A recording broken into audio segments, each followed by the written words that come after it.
the day I asked for a divorce. The phone call to Lucas was answered by his secretary. The young female secretary's voice was sugary sweet. "Mr. Lucas is in a meeting right now and can't come to the phone. You can tell me if you need anything." She was Lu's new flame. This time, I didn't scream or make a scene. I just said to her calmly, "Tell him I left the divorce agreement on the nightstand." On the way to the airport, I called Lucas again. A voice, tinged with affectation, answered, "Alice." "Mr. Lucas told me to tell you he's still in a meeting. Why don't you just tell me what's going on? And I'll pass the message along." My hand tightened around the phone for a second. This was Hannah. She only had a degree from an average university. In a place like Apex Corp, where elites gathered, she never would have survived the screening process. But because Lucas had taken a second look at her resume, she was arranged to be his secretary. Over the past year, I don't know how many times Lucas and I fought about her. I even stormed into the company once to demand HR fire her. But Lucas protected her well. A year later, she was still there, secure in her position, flying all over the world with him. Until now, I was finally tired. I realized that this endless tug-of-war was completely meaningless. I couldn't be bothered to react to the poorly disguised provocation in her tone. I just felt exhausted. I said calmly, "Please tell him the divorce papers are on the bedside table. He just needs to sign them when he gets back." "What?" I hung up before she could finish. In the past, when we fought viciously, I always thought that if we ever really divorced, I would cause a huge scene and smash the house to pieces. If I wasn't happy, I wouldn't let him be happy either. But now that we were actually at this step, I felt surprisingly peaceful. I took nothing with me. Everything in the house that I had shared with Lucas made me nauseous. The only thing I took was myself. Moments before boarding, Lucas sent a message. "I saw the divorce papers. What is wrong with you now?" Even through the screen, I could imagine his impatient expression. I didn't reply. I switched my phone to airplane mode. We both knew exactly why.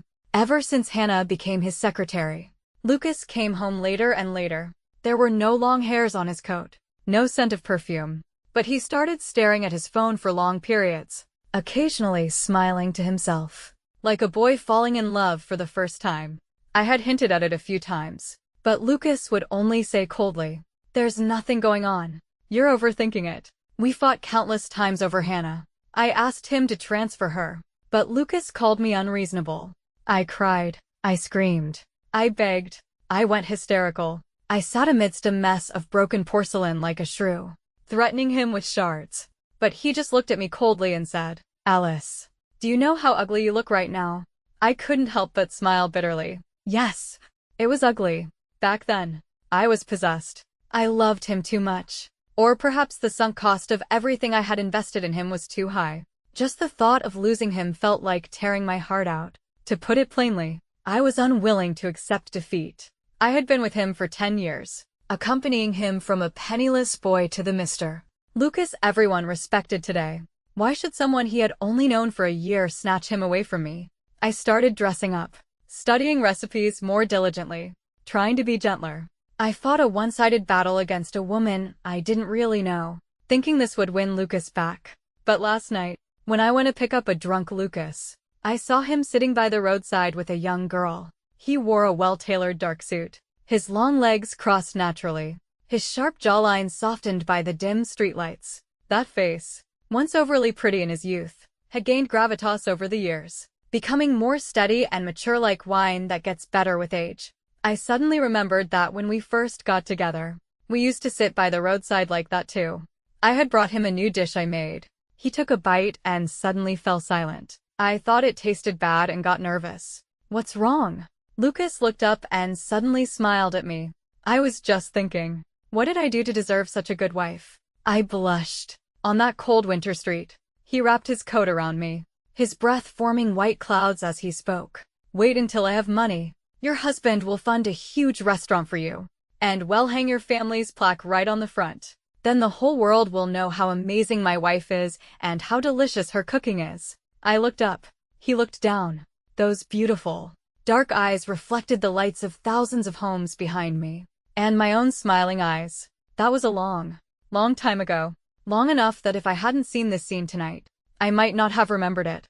The boy whose eyes were full of me had indeed become rich. Just as he said. But the person beside him was no longer me. How is it? Is it good?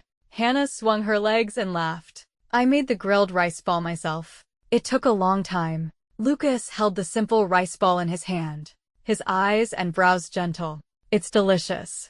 Meanwhile, the soup I had spent 4 hours simmering in the thermos I held seemed like a joke. Lucas glanced up inadvertently and saw me. His movements paused, and his brow instinctively furrowed. Why are you here? Hannah looked me up and down, thinking she was being subtle, then waved at me. Is this Alice? She leaned in with a grin. I didn't expect you to be so pretty. Lucas never mentioned it at the office. He had some drinks with developers today. Oh, is that a late-night snack you prepared? She took the thermos from my hand and opened it. The aroma of hot fish soup wafted out, carrying a hint of peppery spice. She took a deep breath. Smells so good. Alice, you're really talented. Then she looked at me and hooked her lips into a smile. It's a pity Lucas just ate. I brought grilled rice balls from home. She called him Lucas, a girl in her early 20s. Her provocation was so direct, carrying a fearless childishness. Or perhaps Lucas' favoritism gave her the courage to be so blunt. I looked at Lucas, ignoring the good food at home to eat garbage outside. Is that it? Lucas' face darkened. Hannah didn't get angry.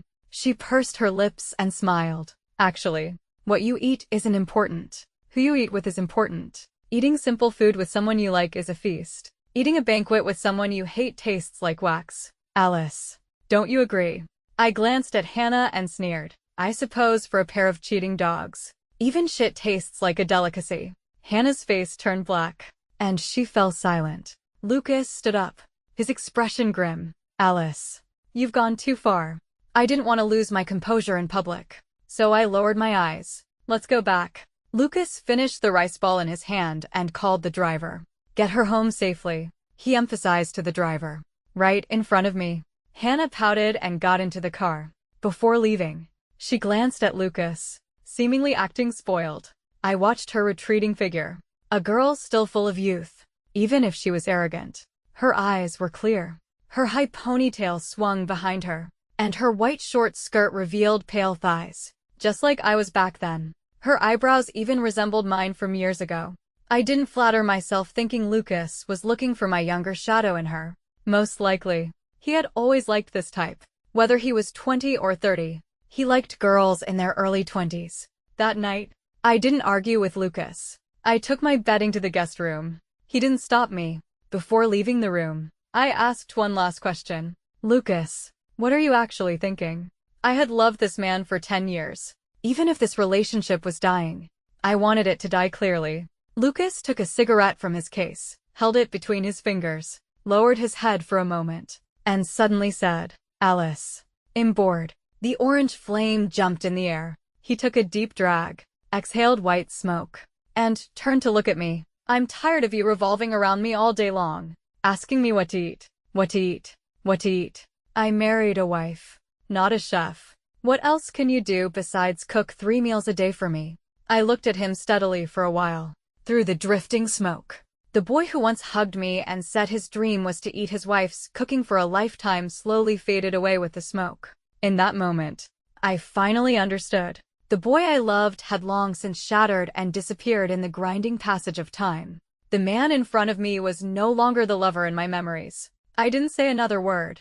I turned and left. The next day, Lucas went to work as usual. He didn't explain a single thing about yesterday. Presumably, he didn't think he needed to explain.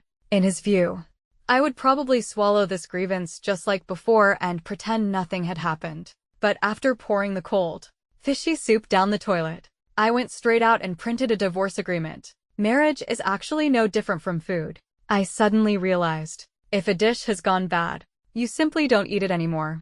Sitting on the plane, I looked out the window. The magnificent skyscrapers shrank until they were invisible, then covered by thick clouds. I had come to the city for Lucas. He wanted to start a business in the big city, so I gave up my career as a chef and followed him here. I still remember when I left. The owner of the restaurant was heartbroken. You are the most promising chef in years. If you stick with it, you'll achieve great things. Why quit? My family had handed down techniques for generations. My ancestors had even received a plaque bestowed by the emperor. I wanted to glorify the Gu family recipes. But back then, my heart and eyes were full of Lucas. My parents died early. I had only learned half the recipes when they died in a car accident. I was raised by my grandmother. After my grandmother passed, I had no family left in this world. Sometimes I wonder if because there were so few people in my life, I cherished Lucas extra hard, compromising again and again to keep him. He often skipped meals for meetings, so I cooked 3 meals a day to take care of his health. To accommodate his schedule, I gave up my dreams and became a housewife. Passion and dreams slowly drifted away, leaving only the mundane oil and salt of life. But I enjoyed it, because I loved him. I naively thought that as long as we loved each other, it was enough. Thinking back, I was incredibly stupid. If you can't keep something, you can't keep it. As the song says, the sand you can't grasp, just let it go. After being away for a few years, my hometown had changed. The exterior walls of the old apartment complex had been repainted, and the neighbors were new faces. Only the street in front of the door was as lively as ever. In the evening, the air was filled with the smell of barbecue and beer. I bought a bunch of groceries, planning to cook a good meal to reward myself. Lucas had a bad stomach and couldn't eat spicy food. All these years, I had been accommodating his taste and rarely ate the spicy dishes I liked. Sitting on the bus, calculating how many dishes to make tonight, a body suddenly collapsed onto me. Startled, I looked up and saw a young boy wearing a black hoodie. His head was lowered so I couldn't see his face clearly, but black hair wet with cold sweat stuck to his forehead as he slumped against me. A faint smell of tobacco mixed with lemon scent drifted to my nose in the stuffy carriage. Sorry. He opened his mouth and said weakly, low blood sugar. Do you have candy? I flusteredly tore open the bag of white sugar I had bought at the supermarket for cooking. Will this do? He looked at the white sugar in my palm and smiled helplessly. It'll have to do. Saying that, he lowered his head slightly. His cool lips touched my palm for a split second. I blushed and quickly stood up to help him into the seat. Sit. The boy grabbed the bag of sugar, ate a few mouthfuls, and then looked up. Under the slightly curly bangs, a pair of dark eyes appeared. Once the weakness faded, the slightly raised corners of his eyes revealed a hint of roguishness. Thanks. Only then did I see that this was a very good-looking boy, probably only in his early 20s. His nose was narrow and straight. His eyelids were thin, showing a faint pink, but his eyelashes were long and thick, creating a razor-sharp silhouette at the corners of his eyes, turning that prettiness into handsomeness. You're welcome. I couldn't help but take another look. I didn't take the incident to heart until I started cooking at home and remembered the sugar was gone. I had to go down and buy more. I resignedly took off my apron and went downstairs. However, as soon as I opened the door, I froze. At the door next to mine, the boy I met on the bus was inserting a key into the lock. Seeing me, his eyes lit up. It's you, so you're the new neighbor. I nodded. What a coincidence. Thinking for a moment, I added politely, are you feeling better? He smiled. I'm fine. Just busy all day and forgot to eat. I didn't want to preach, but seeing his young age, I couldn't help advising. You should eat properly when you're young, or you'll have stomach problems later. He looked rebellious, but he nodded obediently. Okay, what's that smell? It smells so good. Are you cooking? Yeah, but I have to go buy sugar. I watched him sniffing around like a puppy. It smells amazing. What are you making? I said politely. Creamy fish soup with tofu, and a few home-style dishes. Wanna come taste? I was just being polite, but I didn't expect his eyes to curve into crescents immediately. Can I? Sure. Then I'll go buy the sugar. He took the shopping bag from my hand, put one hand in his pocket, and waved at me with the other. You go back and watch the stove. I'll be right back. Just like that, I don't know how it turned into T-Sun my first day back. I was sitting around the table eating with the boy next door. He ate without looking up, his cheeks bulging as he mumbled, Alice, your cooking is too good. I glanced at this boy named Ethan. He was clearly much younger than me, yet he hadn't called me sister once. Ever since he learned my name, it was just Alice this, Alice that. During the meal, I learned that he was starting his own business. It was the busiest time, and the company was short-handed, so one person was doing the work of 3. Which was why he was too busy to eat. You don't know. I've been eating instant noodles for a week. I haven't had such a good meal in a long time. I glanced at the black Richard Mille on his wrist. If I remembered correctly, there was one in Lugas' collection too. The retail price alone could buy a G-Wagon. And now the market price was ridiculously high. You couldn't even buy one if you had the money. The young master wearing a luxury car on his wrist held out his bowl, his dark eyes staring unblinkingly at me. Can I have another bowl of rice?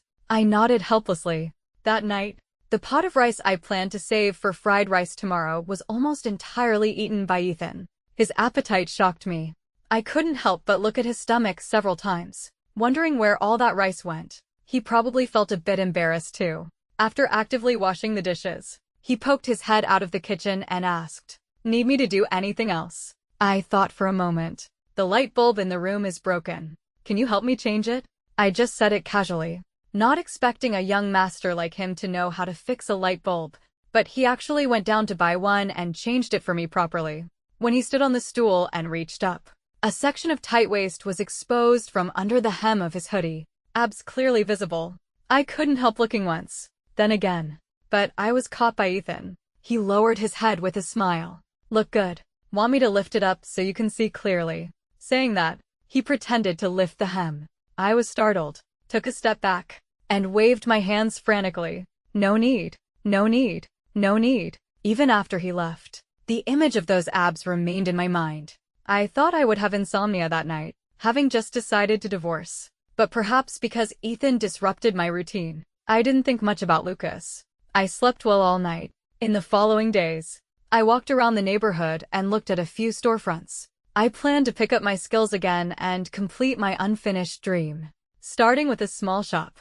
As twilight slowly dyed the sky, I was studying recipes on the sofa when the phone suddenly rang. I picked it up. It was Lucas. 3 days had passed since I asked for a divorce. This was his first call. "Why aren't you back yet?" His tone was as impatient as ever, as if I were the one being unreasonable. I said calmly, "Lucas, I'm not coming back. You really want a divorce?" He sneered. "Alice, how long are you going to keep up this tantrum?" I didn't want to argue pointlessly. "Just sign the divorce agreement and mail it to me. If there's anything you're not satisfied with, we can discuss it." Lucas was silent for a moment, his tone dropping. "Suit yourself," he said coldly, then hung up. This didn't affect my mood much because Ethan came to freeload again. These days, it was like he had installed a surveillance camera in my house. Every time I started cooking, the doorbell rang. He didn't come empty-handed either. He brought something every time. And whatever was expensive, he brought that. Freshly imported durian, exquisite tableware, aged tea cakes. If I didn't accept, he forced them on me, saying he couldn't eat or use them alone. And if he gave them to me, he could use them when he came over. Every time, he would help me out in the kitchen, making himself quite useful. Over time, I felt too embarrassed to refuse him, and confusedly accepted this dining companion. There was an old recipe for braised duck I wanted to try, so I needed to buy a duck. The supermarket had evening discounts, so I went down for a stroll since I had nothing to do. But maybe because security in the old town wasn't great, or maybe I was just unlucky. On the way home, I suddenly felt someone following me. I turned around. The alley streetlights were dim. A man was walking slowly not far behind me. Something was wrong. I seemed to have seen this man when I left the supermarket. Cold sweat broke out all over me. Not knowing if I was overthinking, I quickened my pace to shake him off, but he continued to follow. When I went upstairs and looked down, he had entered the stairwell too. Terrified, I used the fastest speed of my life to get inside and double-lock the door. Looking out through the peephole, the man didn't come up. I breathed a sigh of relief, thinking it was over. But when I got up in the middle of the night, I found the power was out. And, unless it was my imagination, there seemed to be rustling sounds. Outside the door, I plucked up the courage to look through the peephole. It was pitch black outside. I couldn't see anything. But for some reason, a thought suddenly popped into my head. There is someone outside. I took a sharp step back, freezing cold from head to toe. Ignoring whether I was paranoid, I immediately called 911. The police station was a bit far. The dispatcher said it would take about 20 minutes and told me to stay safe. The noise outside grew louder. I was already timid, And now I was so scared tears were about to fall. Subconsciously, I dialed Lucas' number. He picked up quickly. Hello. Leaning against the locked bedroom door, I whispered through tears. Lucas. Before I could finish, he interrupted me, sneering. Regretting it. Alice. Weren't you very tough before? My whole body was trembling. Ignoring his attitude. Lucas. Someone is prying at my door. I'm so scared. Can you? Actually, what could he do? I was just habitually seeking his comfort in my moment of greatest fear. But Lucas laughed. He mocked. Alice. If you want a way out, at least make up a reliable excuse. The words stuck in my throat. I was silent for a long time, then hung up. I couldn't say I was disappointed. I looked at the glowing white screen. I planned a divorce anyway. His reaction seemed perfectly in character. I just suddenly felt very tired. My heart felt empty, as if the wind could blow right through it. Even the fear became somewhat numb with exhaustion. The sound outside seemed to stop. But a moment later, a man's cold voice suddenly rang out. What are you doing? It was Ethan's voice. Then came the dull thud of a heavy object hitting the ground. I quickly opened the door and rushed out. I saw Ethan, shirtless, wearing gray sweatpants, looking down at a thin, wretched middle-aged man he had slammed to the ground. I'm asking you, he said coldly. What are you doing prying at someone's door in the middle of the night? The man groaned in pain. Seeing Ethan's tall, muscular build, fear appeared in his eyes. Nothing. I got the wrong door. Ethan sneered and reached out to grab him. But the man was unexpectedly agile. He twisted, rolled on the ground, and rushed downstairs frantically. Ethan got fierce. He vaulted over the railing with one hand and grabbed the man by the back of his collar. The man simply abandoned his jacket, sliding out like a cicada shedding its shell, and ran off. Fuck. Ethan cursed. He looked back at me, seeing me shaken, and chose to come back to comfort me. The police came that night to take a statement. They said the guy was likely a repeat offender. He turned off my power first, waiting for me to come out to check. Fortunately, I didn't go out alone, or the consequences would have been unimaginable. After they left, I asked Ethan, why did you come out? I was just working out, he said. Still angry he didn't catch the guy. Heard noise outside. Came to check. Thank you. If it weren't for you today, I really don't know what I would have done. My face pale. I thanked Ethan. He looked at me for a while, then suddenly reached out and hugged me. The man's presence completely enveloped me. His slightly elevated body temperature transferred through his thin shirt. I should have pushed him away, but in that moment, my shock was truly soothed. We hugged in the dimly lit hallway. His back muscles were smooth and firm, his palms burning hot. The scent of tobacco lingered in the thick air, wrapping me up like a net. Something indescribable seemed to be fermenting. My heart beat violently for no reason. I pushed him away awkwardly. Thank you. Wait for me. Ethan went back to his room with a straight face, then came out carrying a pillow and a quilt. He shouldn't dare to come back, but just in case, I'll sleep at your place tonight. He said it so naturally, and it seemed to make sense. I wanted to refuse, but the words choked in my throat. I hesitated. We hadn't known each other long. A single man and a single woman in one room. It didn't seem appropriate, right? Don't worry. He seemed to see through my thoughts and grinned. I'll sleep on the sofa. If you're worried, lock your bedroom door and sleep well. I was still scared, but knowing Ethan was right outside, I fell asleep in a daze. And I slept dreamlessly. I was woken up by a fragrance, thinking I was in a dream. Walking out in slippers, I saw Ethan in the kitchen wearing an apron. Seeing me come out, he held up the spatula. Awake. Go wash up and eat. I made porridge. Standing in the corner, I suddenly felt dazed. I was past the age of being moved by a bowl of porridge, but my heart warmed nonetheless. When Ethan placed the sweet porridge in front of me, I couldn't help saying, I didn't know you could cook. I can't, Ethan said proudly, but I can learn. I followed a video. Didn't miss a single step. I smiled. Thank you. Actually, you don't have to do this. Wait for me to cook. Ethan suddenly stopped smiling, looked at me seriously, and said, Alice, cooking is your hobby, not your duty. No one is obligated to cook for others. You don't need to be like this. I froze. I had said that purely out of habit because in 10 years with Lucas, I always cooked. He couldn't cook and never did. Occasionally, when I was sick, the housekeeper came. I never thought there would be a day when someone told me cooking was just an interest, not an obligation. Someone made me a meal and told me I didn't have to serve them.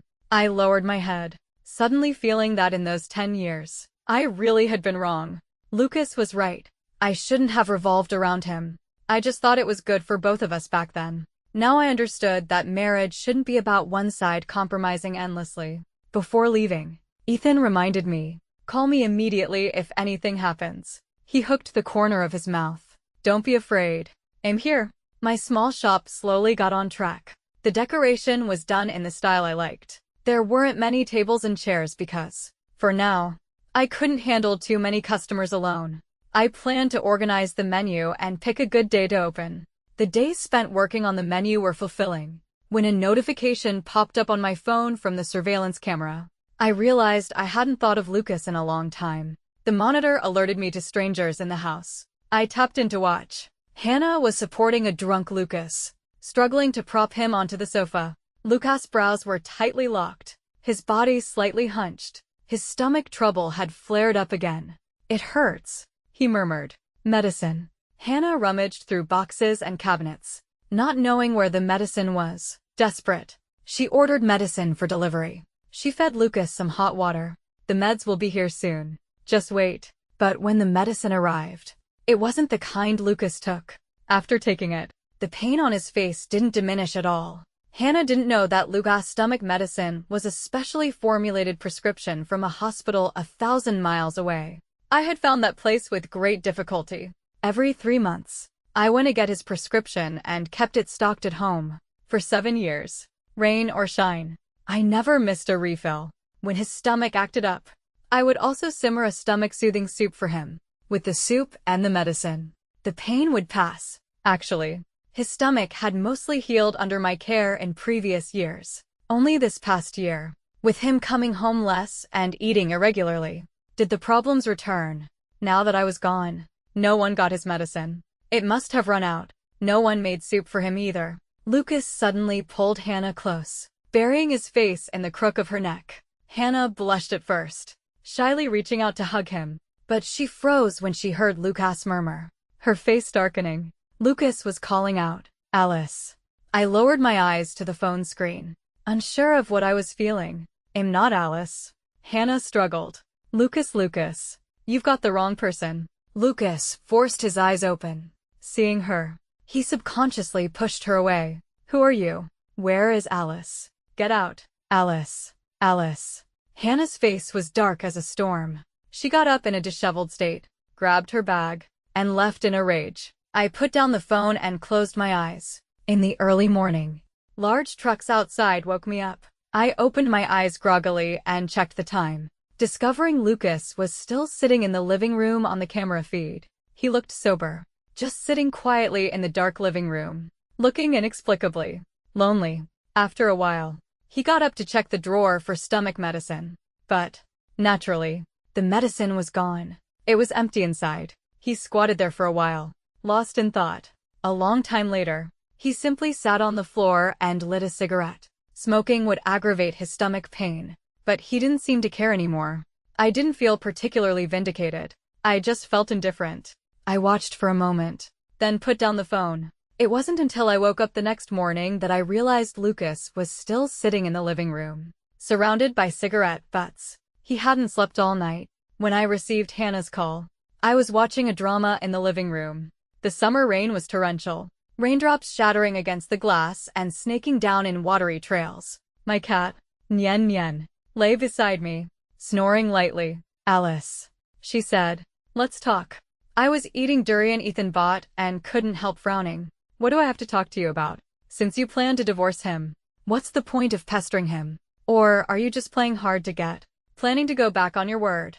"I don't know what you're talking about." I was about to hang up, but Hannah got angry. "Stop pretending. If you weren't pestering him, why would Lucas suddenly turn cold on me these past few days? I'm telling you, it's useless. Do you know what he said about you? He said you only know how to revolve around him all day, and he was bored to death. He said I remind him of his youth. That being with me makes him happy." I couldn't help sneering. "Oh, If he likes you so much, why don't you go find him? Where is he? Suddenly, there was a knock at the door. Thinking it was my milk tea delivery, I stepped into my slippers to answer it. Hannah didn't speak, then gritted her teeth. He went to find you. Are you satisfied now, Alice? Stealing him back is useless. He'll get tired of you again soon. If he can cheat once, he can cheat twice or 3 times. He'll realize who he really likes sooner or later. She spoke so shamelessly it was eye-opening. But I didn't think Lucas would come to find me. We hadn't been in contact for so long. Too lazy to tangle with Hannah. I spat a few words at her. Stop farting. If you don't mind the smell. I still find it disgusting. Then I hung up. However, the moment I opened the door, I froze. Lucas stood outside, soaked through, his lips completely colorless. He looked straight at me, utterly wretched. He actually came. What are you doing here? I was puzzled. I told you to mail the divorce papers. You didn't have to hand-deliver them, right? Lucas looked at me for a long time, then suddenly said, Alice, come back. I suddenly felt it was absurd. After a year of fighting, half a year of Cold War, and 2 months of divorce dragging on, he suddenly appeared at my door, asking me to come back. You're sick. I didn't want to say more and tried to close the door. Just then, the neighbor from upstairs came down. Oh my, why is it raining suddenly? My bike is still outside. She spotted Lucas immediately and looked wary. Alice, who is this? I told you. That guy who followed you and pried your lock was caught by the police. Heard he's detained. She stared at Lucas, warning in her tone. My heart warmed. This is a former friend. Thanks, Auntie Wong. Oh, that's good. Auntie Wong turned back, saw Lucas' face, and her suspicion vanished, replaced by bright eyes. Oh my, Alice. Your friend is so handsome. Does he have a partner? My niece. He's already married. Oh. Auntie Wong clicked her tongue, gave Lucas one last reluctant look, and went downstairs. What a pity. Lucas blocked the door, looking somewhat stunned. Was what you said that day true? Someone really pried your door. I looked up coldly. What else? I thought you were his eyes were complicated. Sorry. Save it. I pulled the corner of my mouth. If I counted on you, I'd be dead by now. Keep your worthless apology, Alice. Lucas grabbed my hand, water dripping from his black hair. He pressed his lips together. I'm serious. I was too much before. We worked hard to get to where we are today. There's no need to end it so uglily. If you come back, I can transfer Hannah to a branch office and ensure she never appears in front of you again. How about that? I looked at this man I had loved since I was a teenager, feeling dazed. Lucas meant to gloss over everything. I would continue to revolve around him like before. His drifting away, his change of heart. I was supposed to pretend it never happened. But how was that possible? If you love someone, how can you tolerate their betrayal? Yet he said it so casually, as if certain I would continue to endure it for him, because he knew I loved him. He was using my love as a weapon to hold me hostage. I never realized so clearly until this moment that the clear, fervent love of my youth had been burned into a twisted, foul-smelling monster by the years. It was unrecognizable. Get lost. I tried to close the door, but he held it firmly. Alice. He seemed confused. You care about Hannah, don't you? What exactly do you want? What more do you want from me? The strength difference between men and women was too great. He was about to force the door open. Suddenly, a voice came from behind me. Alice. Who is this? I turned around. Ethan stood there wearing only a towel, drying his dripping hair with another towel. The beautiful muscle lines of his waist converged into a shape. Lucas froze. A moment later, he lowered his head to look at me, shock and rage surging in his eyes. Alice. Who is he?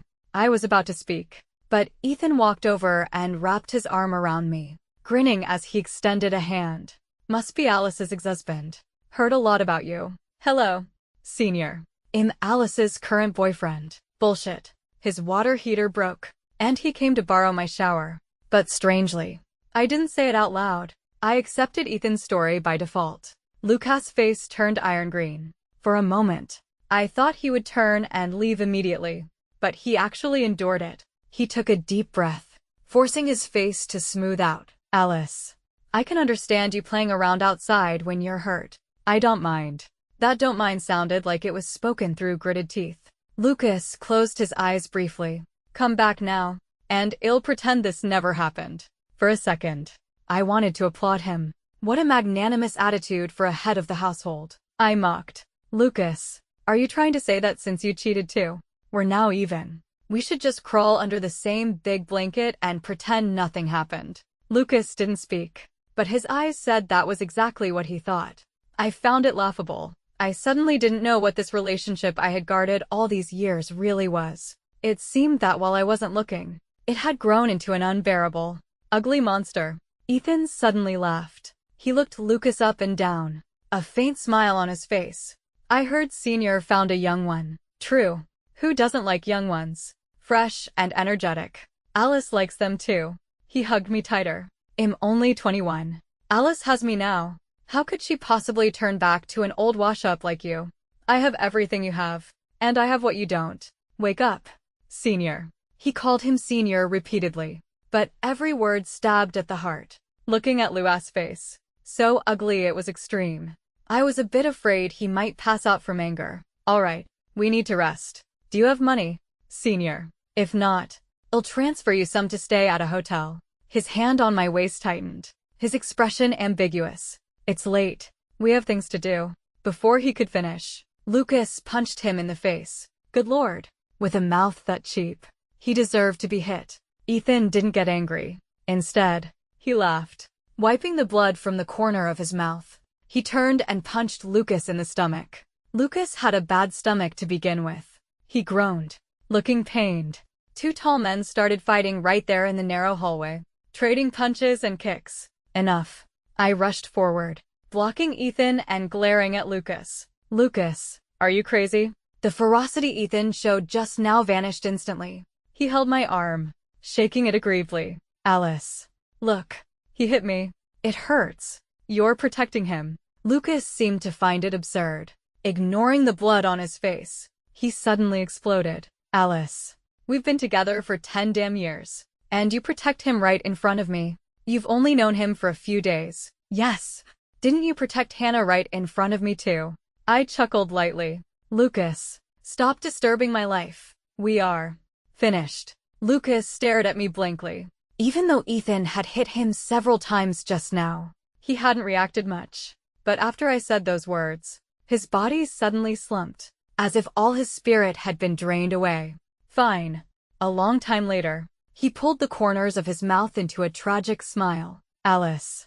You win. I'll go. He stumbled down the stairs, the dim hallway lights casting shifting shadows on his face through his bangs. I stood there, a dense, prickling pain spreading in my heart. Thanks for today, I said, trying hard to maintain calm, though my voice trembled. Let me put some medicine on that. I pulled Ethan into the living room. I used a cotton ball dipped in iodine to disinfect the cut at the corner of his mouth. He looked down at me. His beautiful face carried a hint of banditry because of the wound. We were very close. As our breaths mingled, I could smell my body wash on him. Does it hurt? I asked him. I meant what I said. Ethan suddenly spoke. Alice. Consider me. I looked up. Ethan's eyes didn't hide his predatory intent. I'm good looking. My family has money. And am young and capable. He emphasized the word capable. Alice. I will absolutely never be like your ex-husband. Try it with me. I couldn't help laughing. This guy always spoke so bluntly. Narcissistic like a rogue. What are you laughing at? Ethan was dissatisfied. I really like you.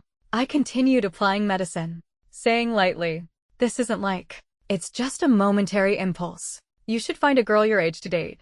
We aren't suitable. Ethan stopped talking, his face long. Please. I'm 21, not 12. Can't I tell if it's an impulse? Alice. I really like you. That idiot ex-husband of yours doesn't deserve you. I put away the iodine. Enough. It would be a lie to say I wasn't moved. Ethan was narcissistic, but he had the capital to be. As he said, it was hard not to be moved by someone like him.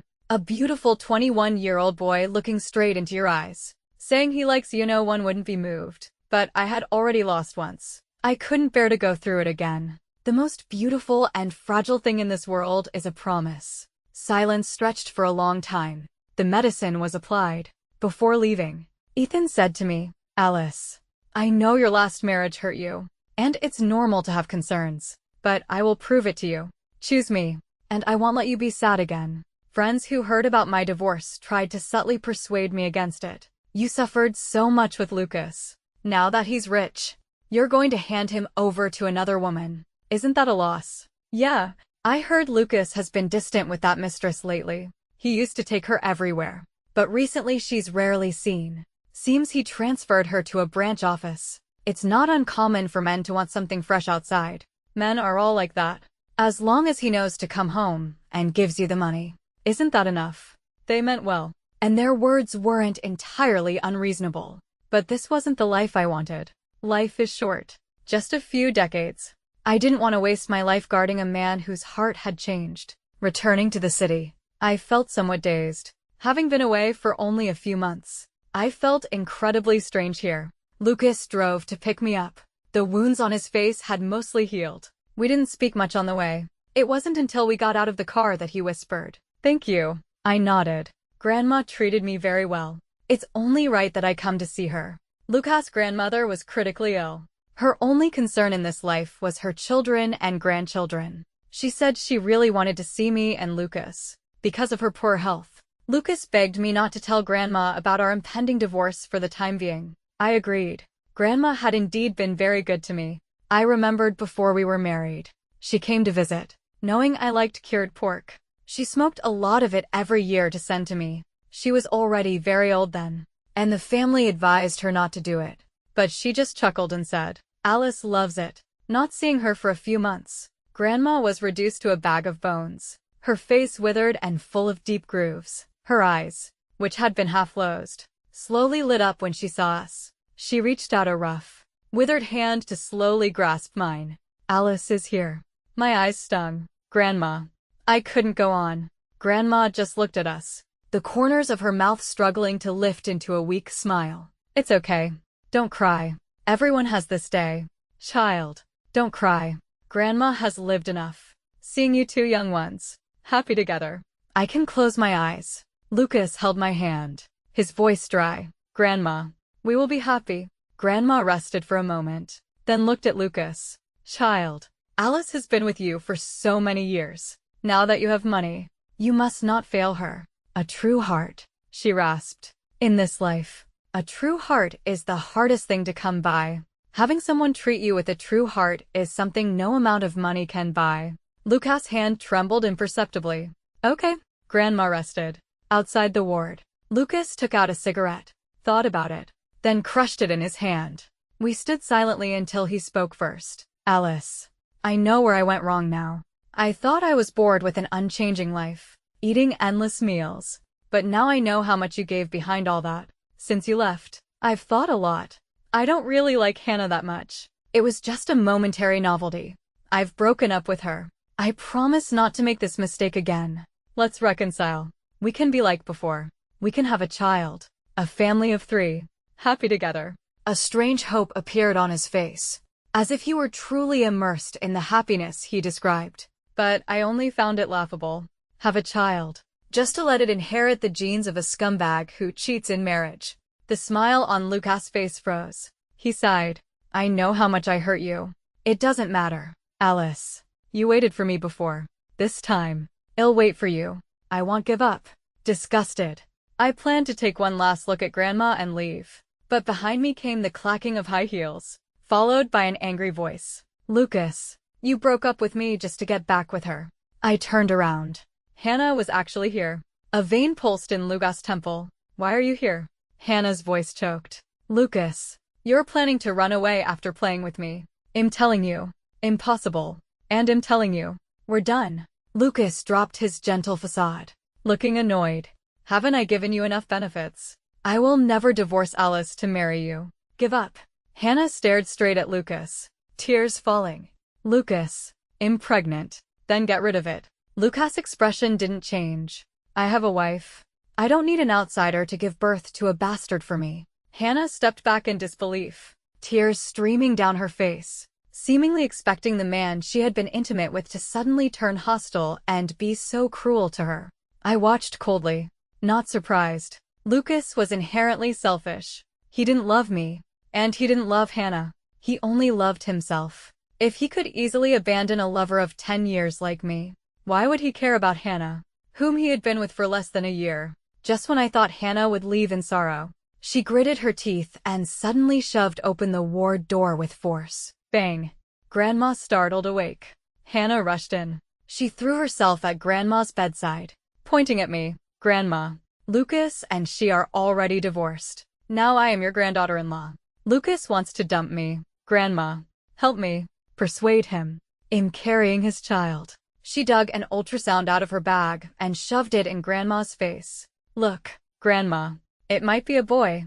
This is the Liu family's great-grandson. Grandma frowned deeply as she was shaken. She tremblingly pointed a finger at Lucas, seeming to want to say something. Hannah choked out, Grandma, persuade Lucas. This is his child.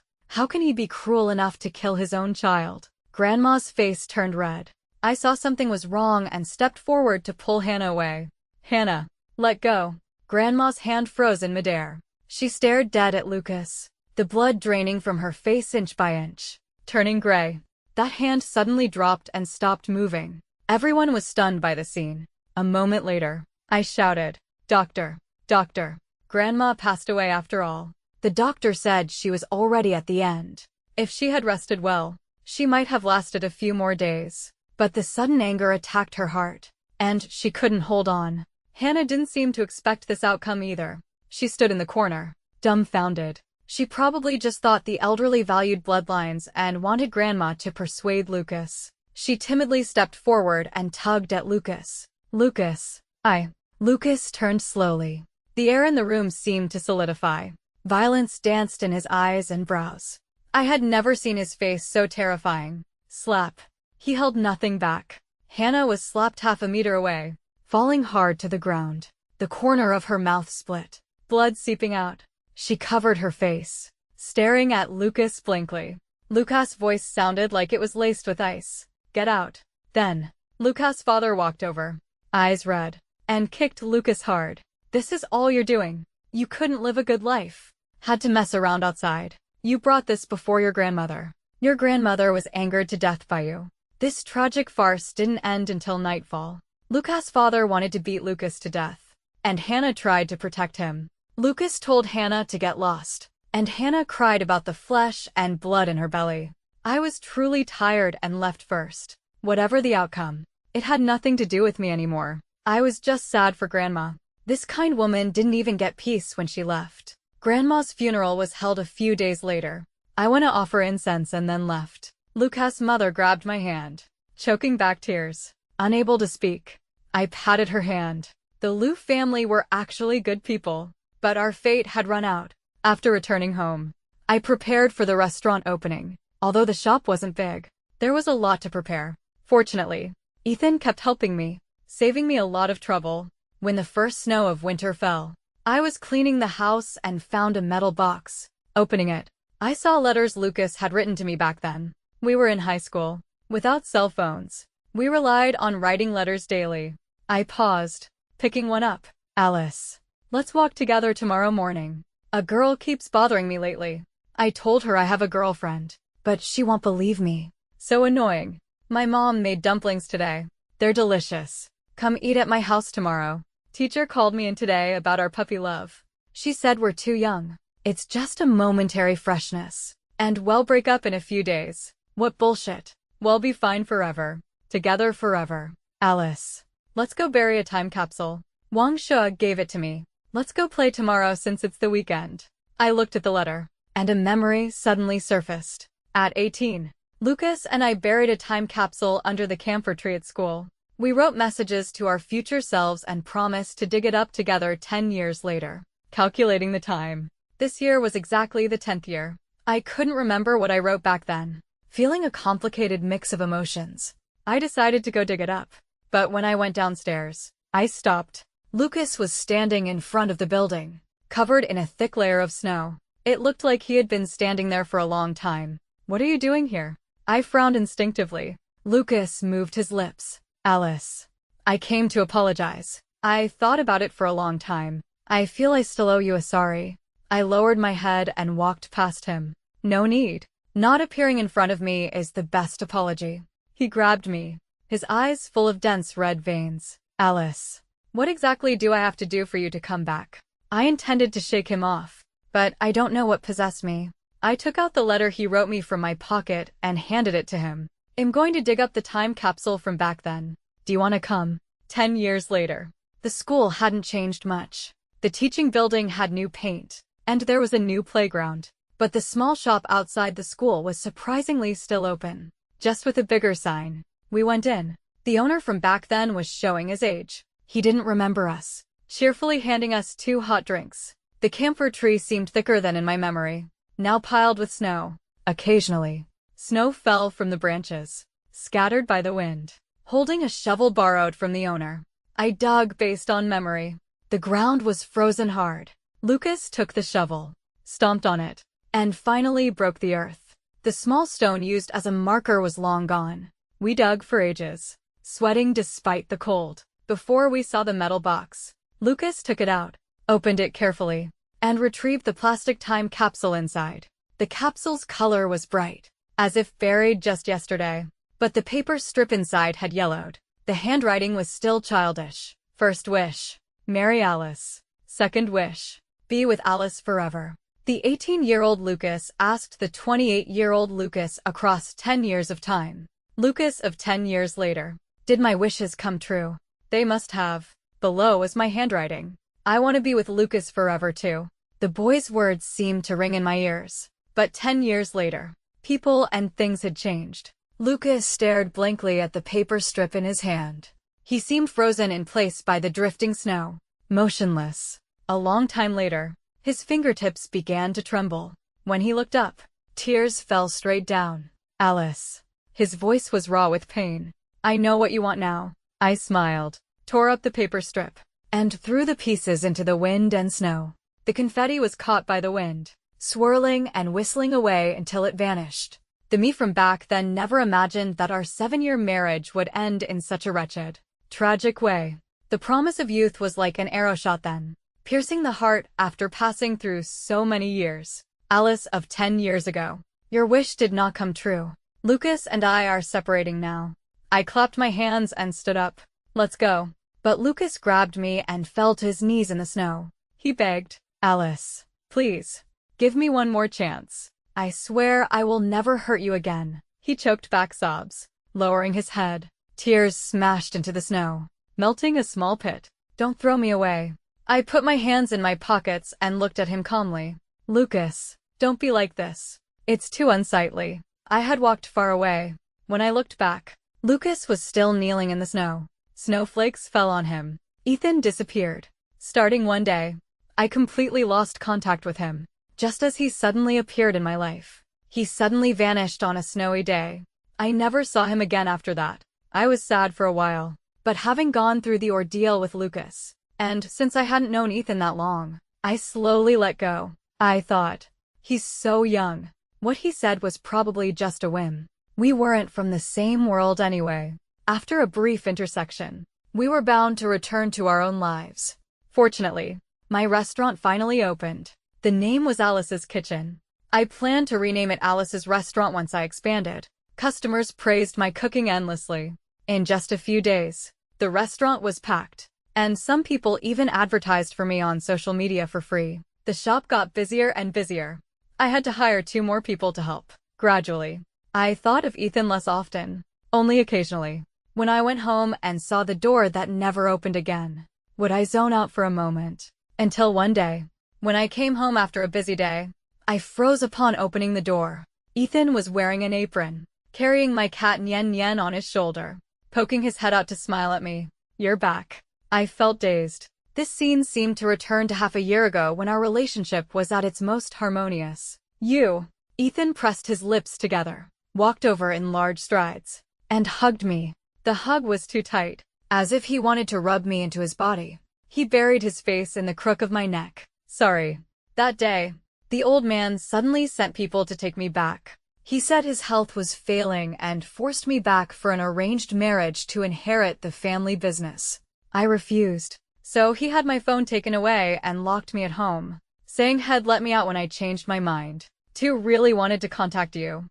I tried to run away a few times. He rolled up his pant leg, revealing hideous scars on his calf, and smiled bitterly. I climbed down from upstairs, but I was caught and brought back. I was stunned, subconsciously reaching out to touch the scars. Does it still hurt? Ethan's eyes softened. It stopped hurting a long time ago. Then how did you get out?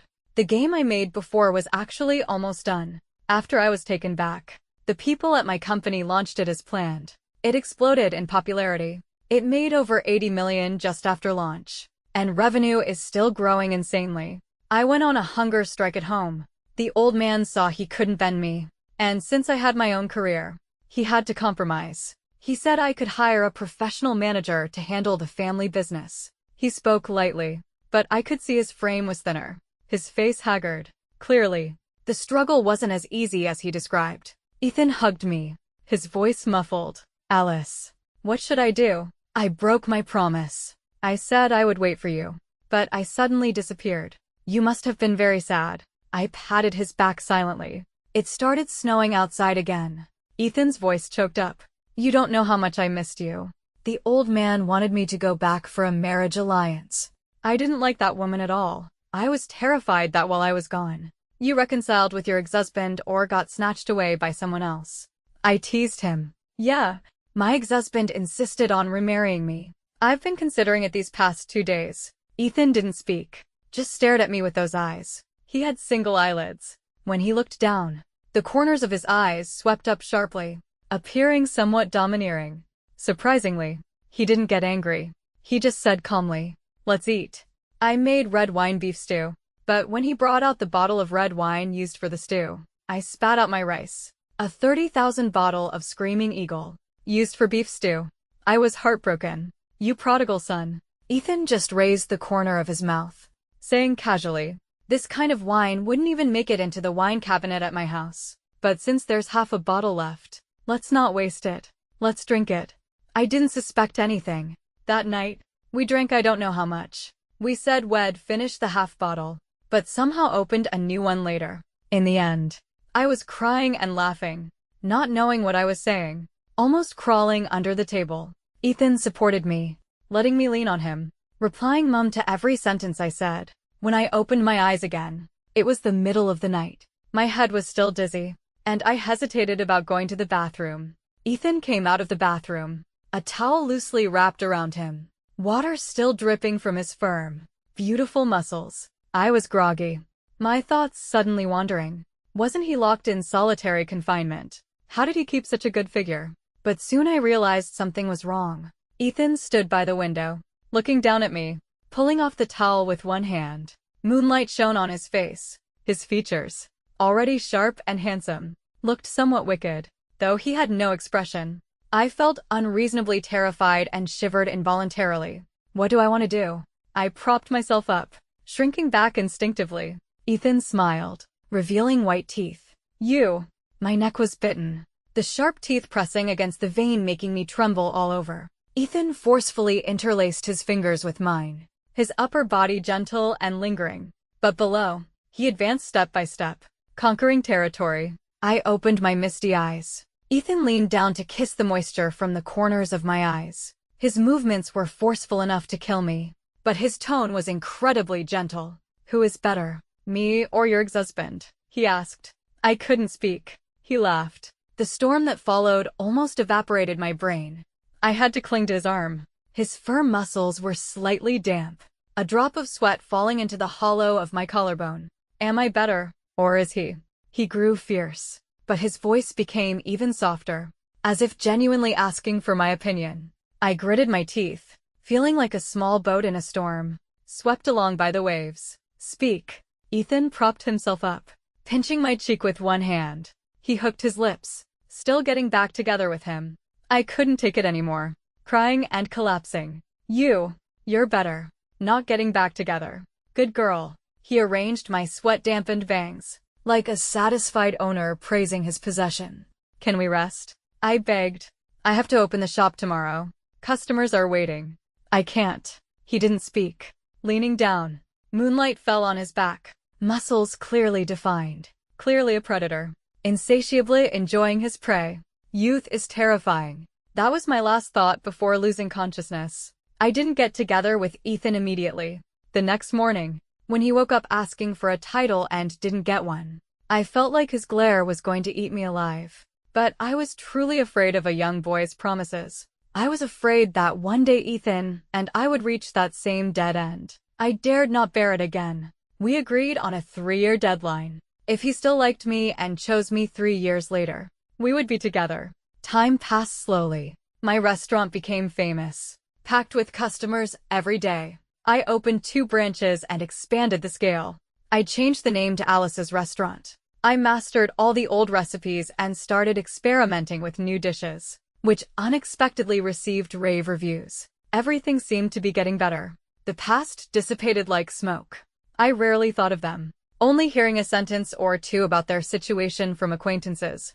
The scandal between Lucas and Hannah had been noisy. Later, I learned Hannah hadn't been pregnant at all. She didn't want to break up with Lucas, so she used the child to force his hand, planning to actually get pregnant later to cover the lie.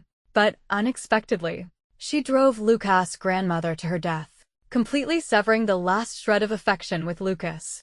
I heard the Lou family sought revenge on her. She was swindled out of her money, got addicted to gambling, and finally had to sell herself to pay debts. She drifted through low-end venues, riddled with disease. No one knew where she ended up or if she was still alive. News of Lucas came via a phone call from a friend. She said Lucas needed surgery for a perforated stomach due to drinking. After you left, he drank constantly. Several times he vomited blood at the office and was rushed to the hospital. The doctor says it's severe this time. They might have to remove part of his stomach. She sighed. You were together for so many years. Can you bear to see him like this? She sent a video. Lucas lay in a hospital bed, looking much thinner. His eyelashes trembled slightly as he slept. The high-spirited arrogance of the past was gone, leaving only decadence. I said nothing and hung up. I thought about sending Lucas a message, but put the phone down. This was his choice and his fate. I didn't want to interfere or carry that burden anymore. Let it be. From deep love in youth to mutual disgust. Ending as stranger, it's a good ending. The seaside on a summer night was cool. Ethan and I often walked by the sea after sunset. The moonlight was bright. He kicked water at my calves, annoying me endlessly. I reached out to grab him, but he suddenly caught my hand. Something cold slid onto my finger. Looking down, it was a ring. The diamond shimmered with faint light under the moon. I froze. Ethan knelt on one knee, looking up at me. The starlight filled his eyes, and I saw myself reflected in them. I like you, Alice. I blushed. Why so sudden? He said he liked me every day until my ears calloused, so I hadn't paid much attention. I didn't expect this today. I mean, he said seriously, Alice, 3 years have passed. I still like you. I like you even more than before. I recognize my own heart. Let's get married. I didn't speak, just looked at him. He tilted his head. Alice. I smiled, pulled him up, and stood on my tiptoes. A cool kiss landed in the evening breeze.